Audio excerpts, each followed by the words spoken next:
Graça e paz em nome de Jesus. Chegamos aí à 70ª devocional. Olha que maravilha, hein? 70 devocionais sobre oração, sobre o deserto, sobre comunhão, intimidade, relacionamento com Deus. 15 minutinhos de palavra, 15 minutinhos de oração, 15 minutos de louvor e 15 minutos de ações de graça. Se você ainda não criou essa disciplina, crie essa disciplina e viva um novo tempo, seja elevado a uma nova esfera e um novo patamar de comunhão e relacionamento com o Deus Todo-Poderoso. E já que eu estou falando em deserto nesses dias, eu não poderia deixar de falar do apóstolo Paulo, que ao ter uma tremenda experiência no caminho de Damasco, ficou cego e partiu para o deserto da Arábia. Depois que ele recuperou a visão, claro, ele parte para o deserto da Arábia para fazer uma releitura. Olha só, Gálatas capítulo 1, versículo 17 nos diz assim: nem tornei a Jerusalém a ter com os que já antes de mim eram apóstolos, mas parti para a Arábia e voltei outra vez a Damasco. Depois, passado 3 anos, fui a Jerusalém para ver Pedro e fiquei com eles 15 dias. Algumas pessoas são um deserto em si mesmas, cheia de raiva, ódio. Elas atacam os outros como um dragão cuspindo fogo, incendiando toda a região. Saulo de Tarso, em nome do zelo pela lei de Deus, era um homem assim. Tinha uma mente brilhante, era fariseu dos fariseus, mas extremamente legalista, religioso, cruel e violento. Saulo cresceu em uma família judia devota entre os gentios da cidade de Tarso, parte da Síria no Império Romano da época. Hoje é parte da atual Turquia.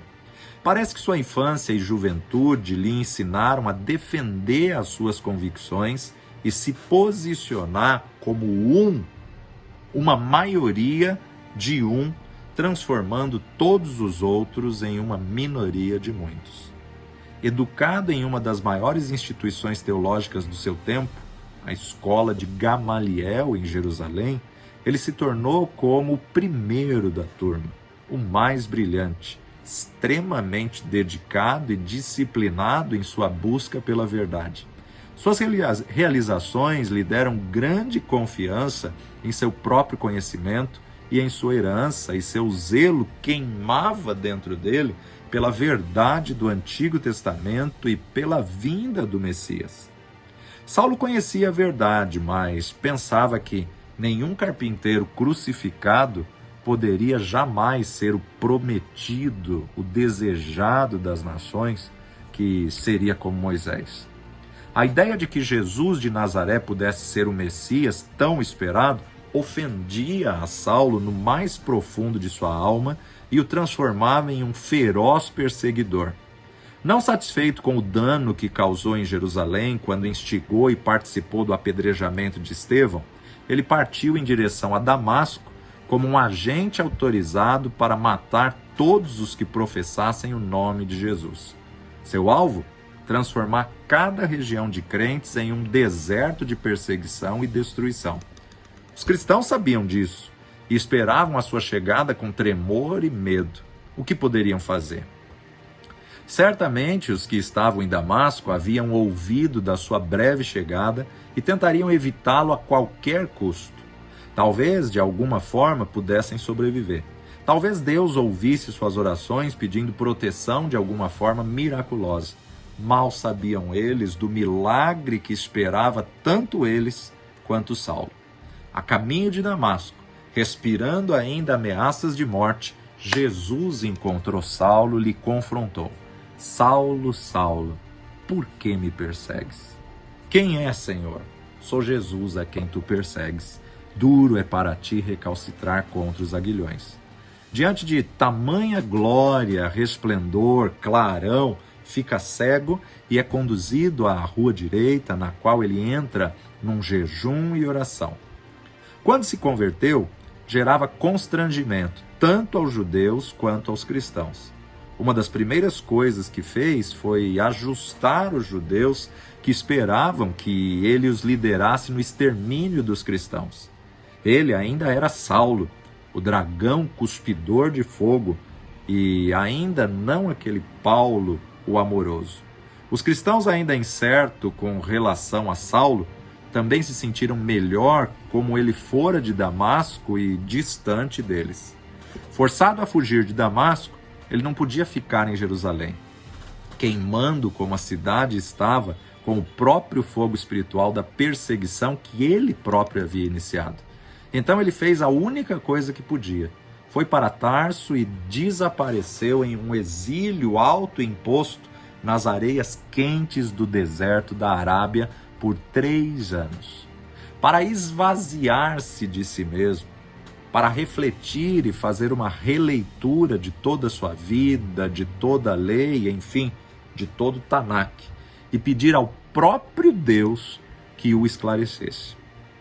Depois desse tempo no deserto da Arábia, Paulo passou por Jerusalém em uma rápida visita antes de ir para o norte, para sua cidade natal, onde ficou nos 10 anos seguintes. Algo aconteceu com Saulo durante esse período de deserto. Ele foi gradualmente sendo transformado no homem que depois se tornou Paulo, por causa de um encontro com a graça de Deus no caminho de Damasco. Saulo foi para o deserto da graça, e a graça de Deus o libertou da sua justiça própria, do legalismo, e o levou a uma maravilhosa grandeza de conhecer a Cristo. Praticamente todo líder cristão precisa atravessar o deserto da graça em sua jornada da confiança na carne à confiança em Cristo. O problema que muitos de nós temos é que conseguimos entender a confiança em Cristo muito antes de conseguirmos vivê-la. Então achamos que conhecemos a realidade da graça, quando tudo o que temos são vestes vazias de palavras certas.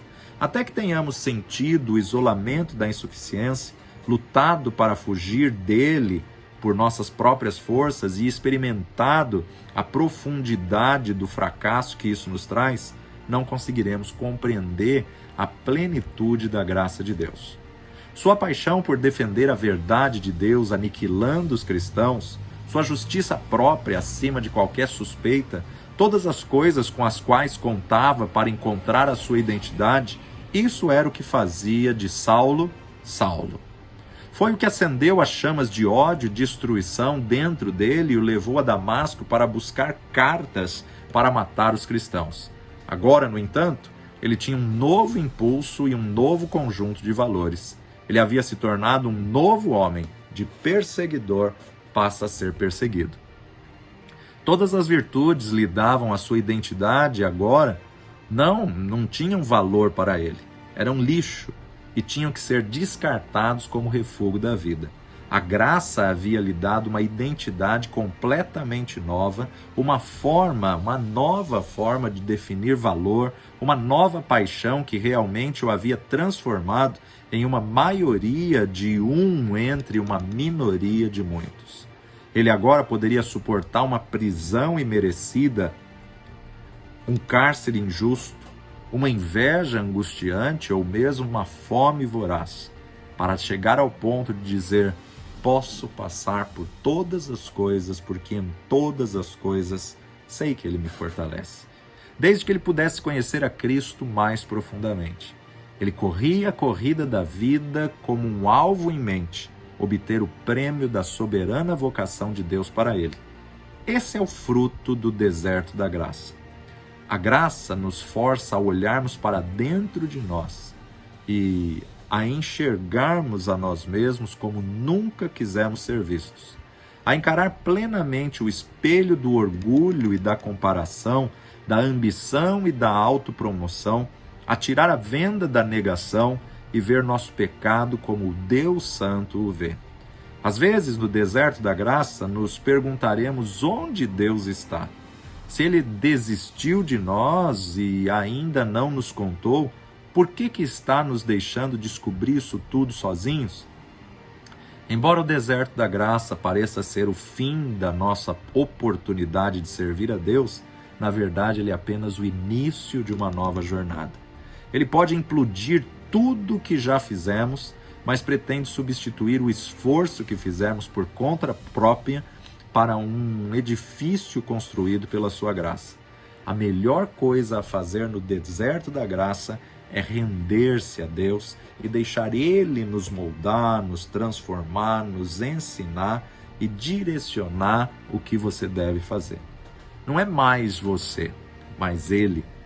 Não é mais segurança em você, é apenas graça. Se há destroços para tirar do caminho, deixa Deus tirá-los. E então comece a produzir de novo o fruto que vem do deserto da graça. Deixa a graça de Deus regar sua vida estéril e tornar-se num campo fértil para que, pelos frutos, o nome dele seja glorificado na tua vida.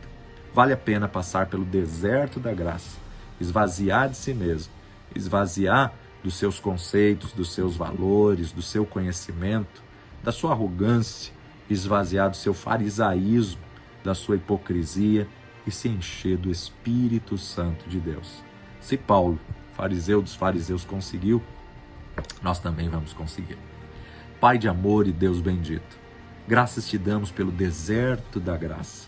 Graças te damos porque o Senhor sabe como trabalhar em nós e através de nós. Graças te damos pelo teu Espírito Santo que nos sonda e nos conhece. Vê se há em nós algum caminho mau e guia-nos pelo caminho eterno. Ensina-nos cada dia a vivermos uma vida aprovada. Ensina-nos cada dia, Pai, a dependermos incondicionalmente de Ti. E que a cada dia possamos extrair esse aprendizado dos desertos que o Senhor nos proporciona, para que possamos olhar para Jesus, autor e consumador da fé, e permanecermos firmados pelo prêmio da soberana vocação. É no nome de Jesus que nós oramos e agradecemos hoje e sempre. Amém e amém. Que Deus te abençoe poderosamente. 15 minutinhos de palavra, 15 minutinhos de oração, de clamor, de intercessão, 15 minutinhos de jejum, de louvor e adoração e 15 minutinhos de ações de graça.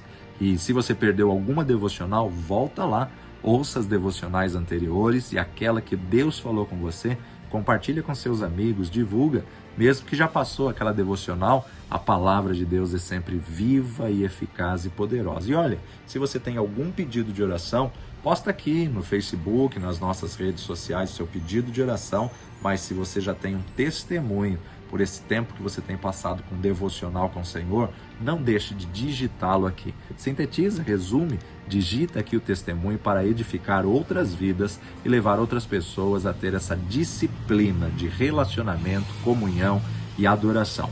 1/4 de hora da palavra, de clamor, de louvor e adoração e de ações de graça. Valeu demais, até a próxima em nome de Jesus.